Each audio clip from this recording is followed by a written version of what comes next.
Throughout my career, I've had the opportunity to work with and interview some of the biggest celebrities, movie stars and music artists on the planet. Some of those experiences have been lovely and some of them have been awful. And today, I'm gonna go through them with you and rank my best and worst celebrity encounters.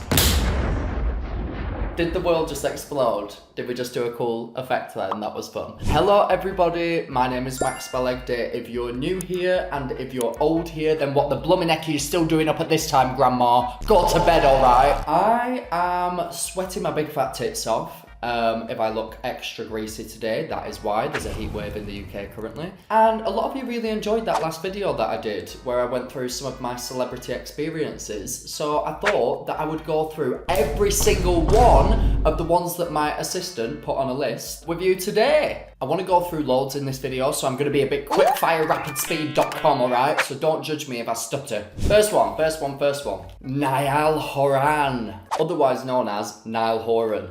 Oh, this was a lovely experience. Niall's team reached out to me to promote his album and I was in big fat shock. We met in a sweaty HMV. I remember it was this time last year, so it was summer as well, and the air conditioning had stopped working in this one HMV where he was doing a sign-in. I think I did an impression of his accent and it was really bad or something. Hi, I'm Niall and I'm Irish and I'm from Ireland and I've got a new album out. It's called The Show.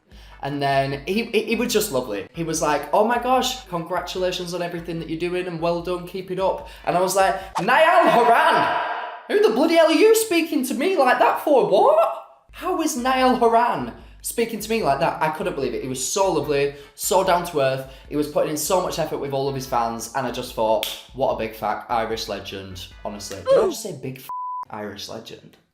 Ooh. I hope not, because that's not what I meant.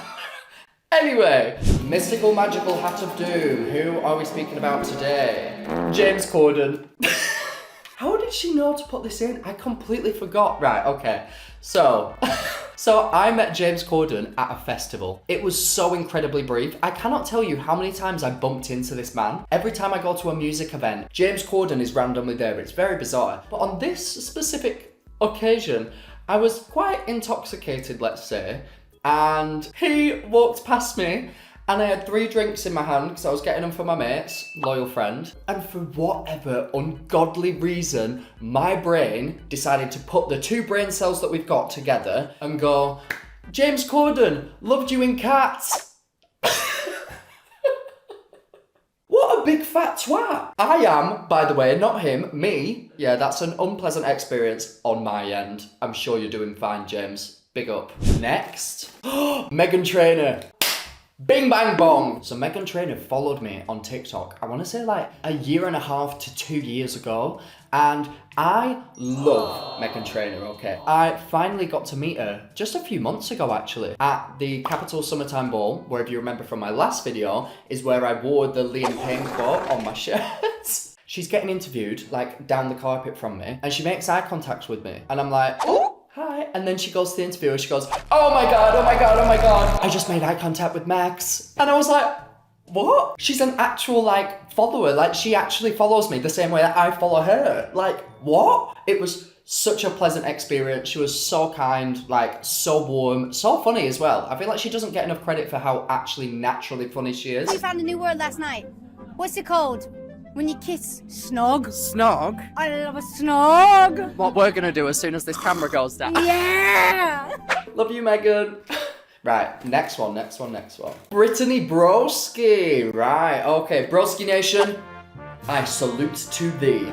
I met her in LA, Los Angeles, if you will, at a Oscars party, I think it was, for the Oscars. So I had literally just been speaking to like one of the heads in TikTok and I was going to her like, I'm so excited to be here. One of my favorite all-time creators lives in Los Angeles and like, it would be such a dream if I got to like bump into her whilst I was here and meet her. And then she was like, who are you talking about? And I was like, Brittany Broski, like I think she's so amazing. She cuts me off and she goes, she stood right behind you. Oh! weird. So I just said that I love Brittany Broski and she's standing behind me. I turn around with the woman from TikTok and I'm in a conversation with her and I think it was like Drew Afualo, so talented, so amazing, ooh, everything. Bowmanizer, if you know him, he was there just like in the conversation, obsessed with him, followed him for ages as well. So I'm like just chatting and then Brittany's like, oh my gosh, you're from the UK, aren't you? And I'm like, yes. And I was like, by the way, I love you. I think that you are sick. And she was like, come on, let's go and have a chat down here. So Brittany Broski has now just pulled me from the chat to go and have a chat. What is going on? Oh! It was wild. She was so kind, so lovely. Hopefully next time she's here or I'm over there, I'll see her. But big up Brittany Broski. I think she's so talented. She's so funny. She's just sick. Millie Bobby Brown. Worst experience, no I'm joking, best experience of my life. That was the best interview I've ever done. I got asked by Netflix to come and interview her for her movie Damsel that had just come out. I was also hosting the screening with like a bunch of her fans later that evening. And with these like super huge global phenomenon megastars, you never know what to expect. I walk into the room to interview her and her fiance at the time, now husband, who is Bon Jovi's son, by the way, wild, is stood behind me. But I don't know this. So I walk in and she goes, hello, handsome. And I go, hi. And then I sit down and I hear somebody behind me say, hey, at the same time. I'm like, do I just pretend that that didn't happen because I just want to drown right now? I just want to go into the Stranger Things black hole and go to the upside down and never return. I'll tell you why this is my favourite interview ever, because I got to ask her about quite a sensitive topic, her accent. Because at the time, she was getting a lot of shit on the internet, which I don't really get. At the end of my interview, after asking her loads of questions about Damsel, I worked in a kind of cheeky way of bringing that topic up. And it worked so well. She responded to it so incredibly. And that interview has done wonders for me. I've got jobs off the back of that interview. I don't do it intentional, and Nope. I'm sorry if it offends you. Yeah, grow up. Okay, but listen, I'm trying my best. She's Millie Bobby Brown and she can speak how she wants. She was so lovely, so funny, so charming, everything that you would hope that she is. So big up Molly Bobby. Big up Millie Bobby Brown. Right, next. Andrew Scott. Guys, I got to interview the cast of All of Us Strangers at the movie premiere on the red carpet. And guys, I was very nervous because, again, super huge megastars. You never know what to expect. And it was all very chaos vibes. Whilst I'm interviewing, Andrew Scott goes to me, oh, I know you. I love you. Shut your bloody mouth, Andrew Scott. How do you know me? What have you seen? What's going on right now? I love you. But I said none of the above. However, obsessed, thoroughly enjoy, and he was iconic. It was such a pleasure to meet him. God, it sounds like I'm just showing off now. Next, Jade Thirlwall. Was that good? That's so upsetting.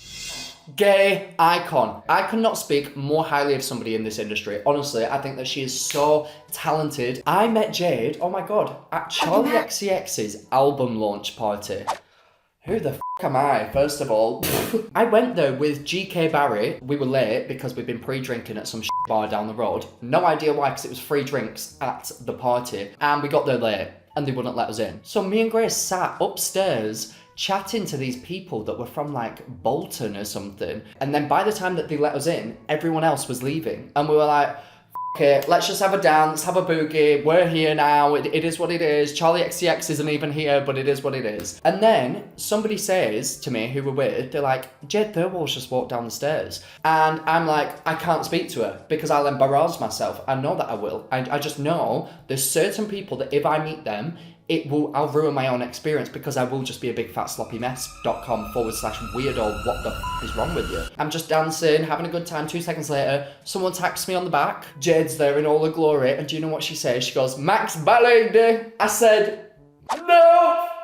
I'm freaking the f out. I'm not going to be able to speak normally right now. And I just said to her, I think that you're sick. I think I probably said like, I think you're the tits. And she was like, oh, cheers, love. Like, she's proper sound. I can't explain it. She invited me to her birthday party twice now, I think. What the hell? One more incredible story about Jade. I got scammed when trying to purchase tickets for the final Little Mix show ever. and I posted about it on social media. Jade messages me on Instagram and she's like, don't worry, hun, I've sorted your tickets. I said, what the big fat f***? When we picked up our tickets, there was a little note on an envelope that said, meet us in the green room after. I said, how funny is this as well? I didn't know what a green room was at this point in my life. So me and Andrew walked around the O2 Arena actually looking for a green room. We had to ask somebody after the concert, like, where is the green room? And then we showed them the note and then they brought us there. It was an after party with Jade and all her fam, Leanne and all her fam, Perry and all her fam. Everyone's sobbing. Bear in mind at this point, I just got off a 24-hour flight from Australia. So I'd had about 6 Red Bulls. I spoke to Jade and said, such a pleasure. Thank you for having me. Oh my gosh, this is the best night ever. Thank you so much. Oh my God. And then I was like, I need to leave because that interaction was not okay. You are a cracked out human being right now. And I left before speaking to Perry and Leanne, which was very upsetting. But I later got to meet Perry. So Perry invited me to this like very intimate listening party for her upcoming music, like about a month before it came out. And it was me and like a bunch of like super fans. And it was such a pleasure. Like, she was so kind, obviously so talented. She was like doing bits of singing there and everyone was like, oh my God, this is insane. And then afterwards, I think she'd followed me on social media. She'll like just like reply to stories and stuff every now and again. And I'm like, what the bloody hell is Perry Edwards doing replying to my stories? Stop trying to shag me, love. No. And then Leanne, I met her at the Glamour UK Awards, I think, where she won an award. And it was so bizarre because I was obviously like fangirling over her and I went over to introduce myself and she goes, where do I recognise you from? Again, I'm like, what the hell is going on? She's so lovely. She's so kind, so generous. She's so talented. Her music videos, iconic. I just think that the three of them deserve all the love in the world and are the most iconic people I've ever met, to be honest with you. Moving on. God, I took so long on those girls, but they deserve it. And guys, whilst you're here listening to my life stories and I'm sweating my big fat tits off, why not subscribe to this incredible channel? We have so much exciting content coming up. You need to be one of those people that's like, oh my God, I subscribed to Max back when he only had like 80,000 subs and now he's got 25 million. That's crazy. Delusion. Convince yourself. Please, if you're enjoying it, subscribe and let's get on to the next one, baby. James Charles. Hi, sisters!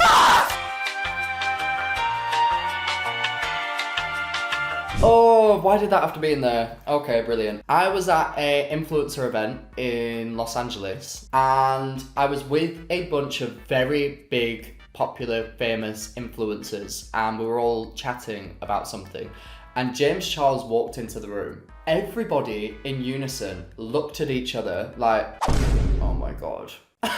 And then he came up to one of the people that I was with specifically and went to like whisper something in the ear, like to have a private conversation with them. And whilst James Charles was whispering in this person's ear, this person, I won't give it away who it is, was just eyeing like me and all the other people. So James Charles is chatting in their ear and they're just going like,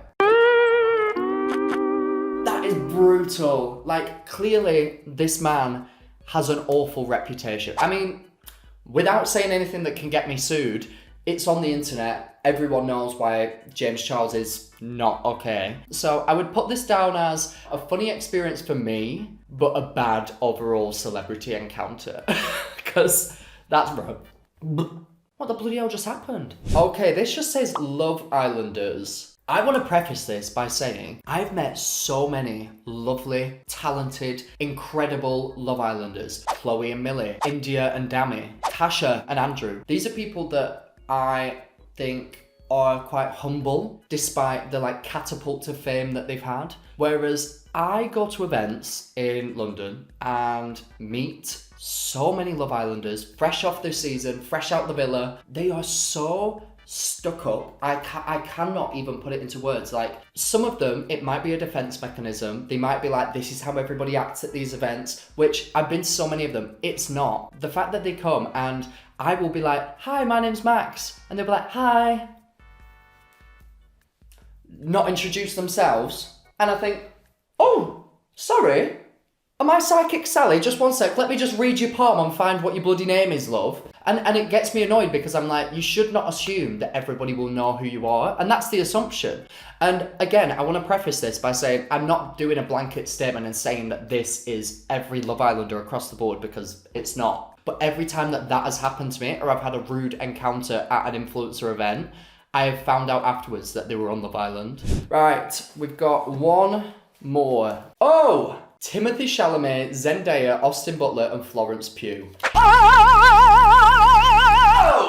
I got to interview all 4 of these bad boys at once when it was the Dune 2 movie premiere. Long story short, incredible all round. I have like barely anything bad to say about all of these people. It was just incredible. They were so warm. Austin Butler shook my hand and looked into my soul, and I was ready to risk it all. I was like, oh, I don't have a boyfriend. Florence Pugh, we had like a bit of like British banter going on, so I'd call her love every time I asked her a question, and she'd be like, cheers love, cheers love. And at the end, when we got a picture together, once the cameras were down, she like rubbed me on the back because I was stood next to her, and she was like, you did amazing, you did really well, well done. And I was like, oh my God, because it was a half an hour long interview that I did with them, which was a lot of pressure. I'd say that was probably the most nerve-wracking thing that I've done in my career. Like, I was quite petrified. I got to interview Zendaya again at the Challengers movie premiere, and she was so courteous, so kind, so sweet, so funny, naturally hilarious. Again, genius queen, we love. Yeah, wow, wild times. Right, you lot, that was everyone who I had on my big fat list that my assistant made. Oh! I have many more stories of many more celebrities, so if you'd like to see more of this sort of content, then let me know, love. I'm also in the process of creating my own YouTube show format that I'm very, very excited for, so please be patient with me on that, because I'm putting a lot of time, money, effort, and planning into it. I love being engaged with you guys, so let me know in the comments what you want to see from me. If you've enjoyed this video, like I said earlier, please subscribe. The goal is to hit 100,000 subscribers, and we're getting closely there, baby. Honestly, big up yourselves, guys. Stay safe, and until next time, get lost and love you lots. Bye. That was weird. Why do I always do that?